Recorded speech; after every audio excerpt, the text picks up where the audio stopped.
مساء الفل عليكم يا صحابي، عاملين ايه؟ ملخص فيلم النهارده حلو جدا وحدوته مسليه قوي رغم انها قصه حقيقيه. وعلشان نكمل الحواديت ادعموني بلايك واشتراك في القناه وقولوا لي رايكم في الكومنتات. يلا بينا نبدا الحدوته. وبيبدا فيلمنا بحلبة مصارعه بين روسيا وامريكا، واما بطل فيلمنا مهافير شايف ان الهند ملهاش اي دور بسبب ان مفيش دعم ولا تشجيع، وزميله بيستفزه وبيقول له على فكره انت لو دخلت حلبة المصارعه هتجري منها، ومهافير بيقول له ما تعتبرنا دلوقتي في حلبة مصارعه ويلا بينا. وبيستعدوا ومهافير بيلاعب توم وبيخلص عليه رغم ان مهافير سايب المصارعه من زمان جدا. وكان مهافير بيشجع الاطفال في حلبات المصارعه ماديا ومعنويا، وبيفتكر نفسه لما كسب الميداليه الفضيه وابوه قال له انت لازم تقبل بالوظيفه اللي جات لك وان المصارعه مش هتاكلك عيش اصلا. وبيرجع مهافير بيته وبتحسر على صوره ايام ما كان فيها بطل، وزوجته الحامل بتيجي وتحاول تخفف عنه فبيقول لها انا ما عرفتش اكمل بس ابننا هو اللي هيحقق ده. ومراته بتولد وربنا بيرزقهم ببنت وخاب امله من تاني. وابتدى مهافير يشتري ادعيه ومراته تجرب وصفات عشان ازاي تخلف ولد، والبنت الاولى سماها جيت. وفي تاني مره تولد فيها اتجمعت كل البلد عند اوضه الولاده ومستنيين ان ربنا يرزقهم بولد بعد كل الحاجات اللي عملوها عشان يطلع ولد، ولكن ربنا برضو رزقهم ببنت. وابتدت كل الناس تقول لهم انت اكيد نفذتوا الوصايا غلط او الادعيه غلط، حاولوا بقى تنفذوها صح في المره الثالثه. ولما رجع البيت مع زوجته كانت بتعتذر له ان خلفتها كلها بنات، ولكن هو قال لها بالعكس جيتا وبابيتا انا بحبهم جدا ولكن هم مش هيقدروا يحققوا حلمي، انا عايز ولد علشان هو اللي يصارع. وعدت الايام ومراته حملت تاني وجابت بنت برضه، واما في الرابعه كانت بنت برضه، وما كانش في احن من بناته عليه. وابتدى مهافير يشيل كل حلمه من على الحيطه وبقى في حاله غم من ناحيه الموضوع ده. وبيروح مهافير شغله زي العاده وبيرجع يلاقي زوجته محضره له مصيبه ان في ولادين مضروبين وقال لهم جايين يشتكوا، وبيفتكروا ان ابن عمهم هو اللي عمل كده، ولكن بيطلع بناته جيتا وبابيتا هم اللي ضربوهم بالشكل ده. اما ابوهم استغرب جدا ونداهم علشان يعرف بس ازاي ضربوهم، وابتدوا يشرحوا له ازاي عملوا كده. وفي ليلتها مهافير كلم زوجته وقال لها طول عمري كنت بتمنى ان اخلف ولد عشان يفوز بالميداليه الذهبيه في المصارعه، ولكن ربنا رزقني ببنتين. من النهارده ورايح البنات ما لهمش شغل البيت وهيبتدوا يمارسوا حياه المصارعين. ومراته بتعارضه ان عمرها ما شافت بنت اصلا بتلعب في مصارعه وخايفه من اهل القريه وكلامهم، او قالت له حتى لو اتكسروا او حصل لهم حاجه انا مش هعرف اجوزهم. مهافير طلب منها انه هيحاول معاهم سنه وقال لها انا لو طلعت غلط مش هكرر كلامي تاني عن حلمي. ودخل مهافير على بنات وقال لهم على الساعه 5 الفجر تكونوا جاهزين، وده عشان ياكلوا اكل الشارع اللي بيحبوه. وقال لهم النهارده اخر يوم تاكلوا فيه حاجات مقليه او حاره او مالحه لانكم من النهارده هتدخلوا حياه المصارعين وانا اللي هدربكم. ولما لقى لبسهم مش نافع جاب لهم بناطيل من ابن عمهم وخلاهم يلبسوها. وطبعا كل اهل القريه مستغربين ايه اللي بيعملوا المجنون ده، حتى بناته بيكونوا في حاله تذمر ومش عايزين ان هم يبقوا مصارعين. حتى في حلبات المصارعه البنات عندهم مرفوضه وكانوا ممنوعين من كل حاجه بيحبوها، حتى مدرستهم مش عارفين يركزوا فيها. واتفاجئوا بابوهم لما ملقاش حل ابتدى يبني لهم حلبة مصارعة في الارض بتاعته، وهم حسوا ان الموضوع اكبر منهم بكتير. واما جيتا وبابيتا بيتدربوا ان هم يصارعوا ابن عمهم وعلى طول بيغلبهم. وبيرجع مهافير اخر اليوم يعمل رجليهم مساج وحتى زوجته ما بتبقاش فاهمه هو بيعمل كده ليه. واما مهافير لما لقى بناته بيتغلبوا على طول حس ان هم محتاجين بروتين علشان يقوي جسدهم، فابتدى يشتري لهم فراخ ويعملها لهم في البيت وياكلوا بروتين عشان يبقوا احسن. وفي نفس الوقت كل القريه بتتكلم عليهم حتى اصحابهم في المدرسه. وفي يوم بالليل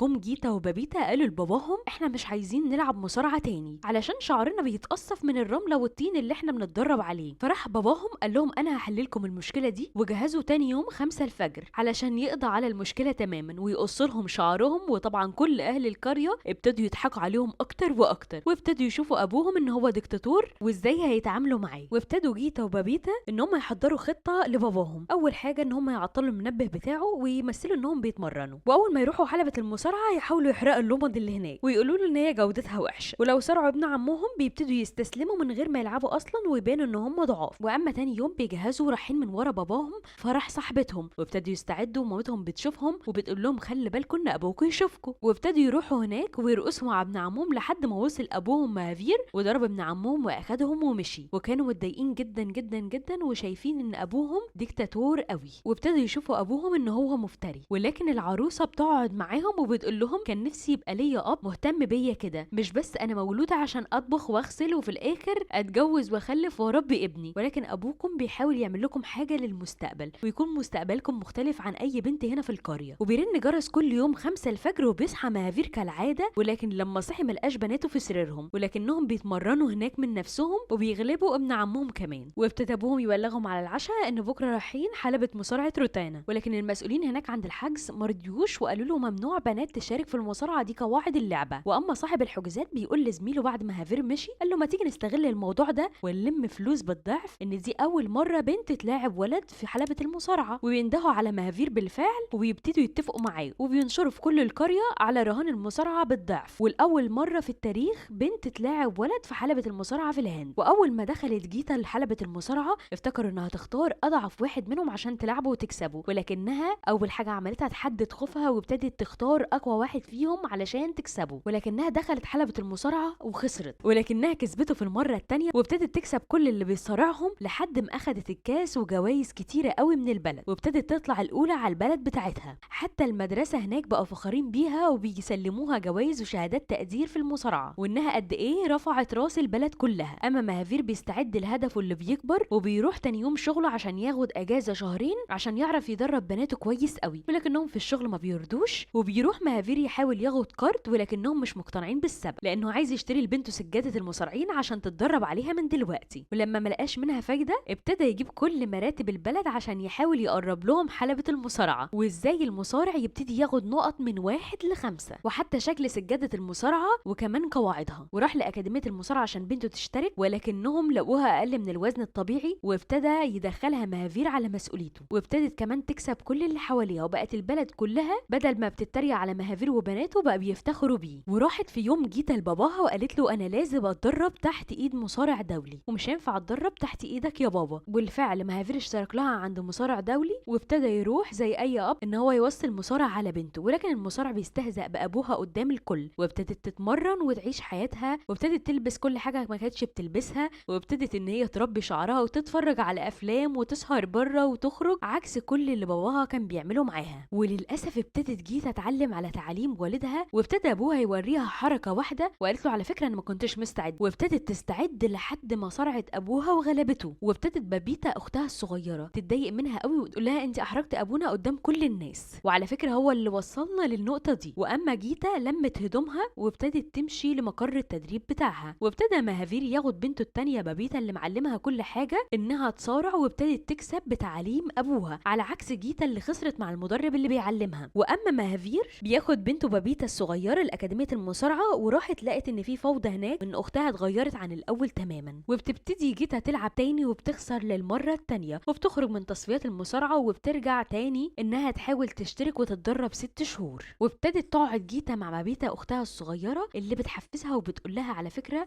ابونا عنده امل كبير ان احنا ناخد الميداليه الذهبيه، وكانت خايفه تقابل ابوها من خسارتها. ولكن جيتا قدمت في مسابقه جديده والمدرب كان مصمم وقتها انها تلاعب وزن 50 كيلو يكون وزن اضعف منها علشان تقدر تغلبه. اما مهافير كان بيساعد بناته علشان يكسبوا ان هو بيصحيهم قبل ميعاد التدريب بتاعهم ب3 ساعات يدربهم هو من الفجر. ولما جم قبل المصارعه ابتدى المدرب يوزنهم ولقى ان وزنهم زايد مش ناقص، واتعمل لهم اجتماع ان في مشكله ان ابوهم بيدربهم على عكس كلام المدرب وكده هيخسروا والمفروض يطلعوا من الاكاديميه. ولكن ابوهم بيعتذر للاجتماع كله بيوضح لهم سبب ان هو بيعلمهم وان عايزهم يطلعوا على العالم كله. وابتدى رئيس الاجتماع يطلعهم بره لحد ما ياخدوا قرار، والقرار ان هو جيتا وبابيتا هيتعلموا داخل الاكاديميه ومش هيخرجوا براها خالص ولا هيقابلوا باباهم بره. وابتدى مهافير يعلمهم بطريقه تانية، وابتدت جيتا تحضر لباباها كل التسجيلات اللي خسرت فيها في المصارعه علشان يبتدي يعرف الغلط فين ويقول لها ازاي تعمل الصح. وفي المباراه العالميه ابتدت جيتا تكون متوتره قوي علشان تثبت نفسها، وبتدخل جيتا وبتخسر جوله وتكسب جوله وابوها بيكون في ظهرها، وبتكسب المباراه فعلا وبتتاهل للبطوله العالم. وبتلاعب جيتا نعومي في النصف نهائي وبتفوز بالمباراه وبتتاهل للميداليه الذهبيه. وابتدت جيتا تفتخر بابوها وتنسب كل الفضل ليه، وبيتضايق منها المدرب قوي وبيروح لرئيس الاكاديميه وبيقول له احنا عايزين نمنع مهافير ان هو يكلم بنته ويحيرها، ولكن رئيس الاكاديميه بيقول له ما ينفعش نمنع كلام الجمهور يعني، وانا مش شايف ان جيتا محترف حاجه. وبتتاهل جيتا للنهائي وبتقلق لان خصمها قوي قوي، وبيقعد معاها ابوها وبيشجعها وبيقول لها الخطه اللي هنعملها 1 2 3. وقبل المباراه مباشره مدرب جيتا بيعمل خطه لمهافير وبيحاول يحبسه عشان ما يكونش جنب بنته في خلال المباراه وما بيعرفش يخرج. واما جيتا بتدور عليه في كل المباراه ومش بتلاقيه، ومهافير بيحاول يتصل باي حد ما بيعرفش يوصل لحد خالص، وبنته بتقلق وهي بتلعب لعدم وجود باباها وبتبتدي تخسر جوله، وبتفتكر ابوها لما كان بيعلمها تعتمد على نفسها في عدم وجوده، وبتفوز جيتا بالميدالية الذهبية. ولما مهافير ابوها بيسمع النشيد الهندي بيعرف ان بنته كسبت الميدالية الذهبية، وبيرجع ابوها وبيكون فخور بيها جدا، وبتديله الميدالية اللي حلم بيها عمره كله، وانه ما كانش لازم يجيب ولد عشان يحقق له حلمه، ولكن هي قدرت تحقق ده. وبكده يكون خلصت حدوتة النهارده يا صحابي. اوعى تنسى اللايك والاشتراك، واشوفكم على خير في الحدوتة اللي جاية.